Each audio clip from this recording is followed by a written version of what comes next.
Hello my friends and welcome back. Thank you very much for being with me again today. It seems like tonight is the night of hypocrisies and pointing fingers, and I'll gladly do so if it's needed, and it seems like it is needed. In this case we have an article about Syria. Remember Syria? I do. I remember Muammar Gaddafi as well. I remember NATO as well. I remember how he was killed like a rat with the support of some, how should I put it nicely, operational groups, platoons. Let's see what's going on here. I have an article from Associated Press from Monday, July 25th, 2022, today. This is the title: United Nations. Libya is highly volatile and elections are needed soon. Now, I read the article like skimmed through it, and I found everything about United Nations. United Nations is gonna be reconstructing, United Nations is doing this, United Nations, it says that overall the situation in Libya remains highly volatile with a tense security situation deeply disturbing, shows of force and sporadic violence by militias engaged in political maneuvering. Assistant Secretary General Marta Pobi told the UN Security Council. So United Nations, Libya is mired in constitutional and political stalemate that has sparked increasing clashes, a dire economic situation, and demonstrations across the country by frustrated citizens, a senior UN official said Monday. So it's in a big trouble. Since when?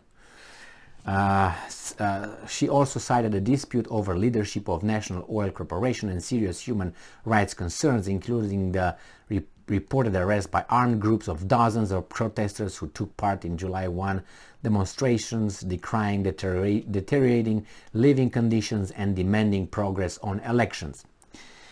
The only thing I read about who originated this, or not originated, who supported it, is this little paragraph or maybe sentence. That's it, a sentence. Oil-rich Libya has been wrecked by conflict since a NATO-backed, NATO is a defensive alliance. That means if you attack me, I will attack you. I will defend. I'm a defensive alliance.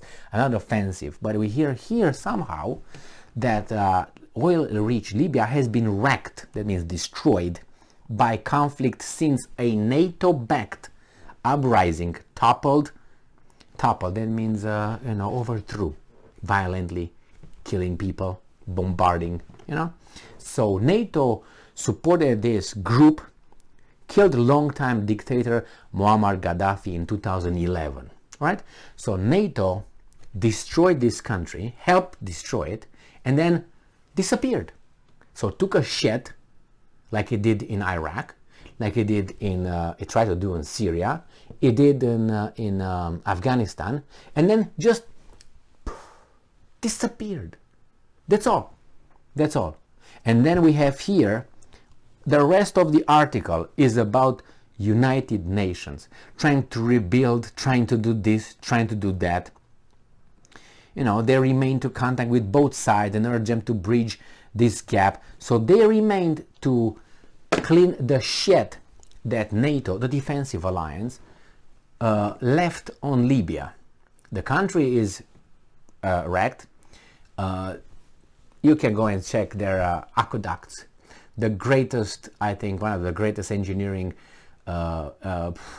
achievements, especially for let's put it this way, an African country, Arab country, whatever you want to consider Libya. Okay, 4 million people or something like this, 5 million people.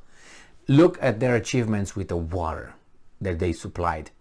I watched a documentary about like 2 hours, and I knew about this project because I knew that a lot of Romanian engineers and workers went to Libya and worked their asses off to build this Gaddafi thing, and they worked and they gained money, dollars and other things coming back to Romania. It was excellent to go over there and work, and I think it was in the 70s, 80s, something like that.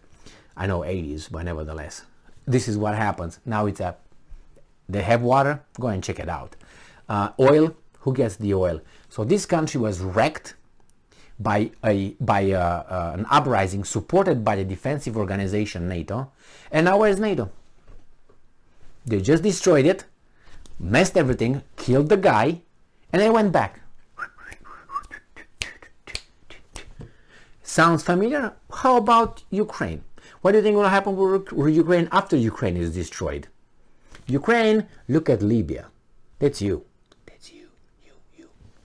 That's you. In a few years, or maybe in a few months, that's going to be you. And what is NATO going to do? That's you over there. I'm going to be like, I don't know you. Who? What? Where? That's what's going to happen. If Russia is still standing, if Russia collapses, then we have two Libyas, Ukraine and Russia. Yes, two birds with one stone. The problem is this country building that brings democracy and freedom. They don't stay over there to build it. They just create the environment not to build it. Do you think Iraq is a democratic country and free country? They just voted about a month ago a law, something about not doing business with Israel, with a Jewish state. Is that a free state? Iran, Hamas is in Iraq. What are you talking about? They lost Iraq. Oh, we're going to bring freedom and democracy, and they hate our way of life, but we're going to bring it to them. We're going to force them to love our way of life. Are they like Westerners or whatever way of life? No. Look at Afghanistan. Is it better than it was? No, it's the same. It's where it started, but United States with less money that borrowed. Some people, some businesses made a lot of money reconstructing Afghanistan, and now everything is zero. Everything is zero. Some businesses and some politicians make careers on that. Politicians, generals put more, how do you call this, ranks. They're tough without doing anything, basically losing. And they're back to the Taliban, who do what? Their way of life is back. What do you want? Well, according to our freedoms and our, enlightened ideas, that's savage. With them, that's their lifestyle. What do you want? And for them, we are just pornographic beings. What do I mean? A woman should wear a skirt to his groins. What is that? And show her breast everywhere with a V until her button, whatever. What is that? For them, it's pornography. For us, it's liberation. So, and many, many examples. I'm not defending those guys, obviously. For our standards, they are as they are. But for their standards, we are what they think we are. So, Libya, go back, you Germany, France, United States, Great Britain, all these, and Poland. Yeah, please, Poland. Please go. And Lithuania. You go and help the Libyans a little bit, okay? For me, please do that. Because you're so eager to help Ukraine. But not Libya. Why not? Oh, and the defensive alliance that you are part of now, destroy that. I think you were a part of it in 2011, weren't you? So based on your organization, your club, your guys did that. And now you just look somewhere else. Nothing to see there. No, you are directly responsible. You.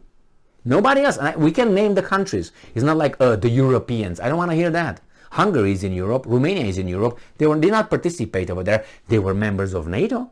So yeah, in a way they agreed with that. They didn't probably send troops or airplanes or whatever. They bombed or backed those guys over there. But they wrecked a country. People died.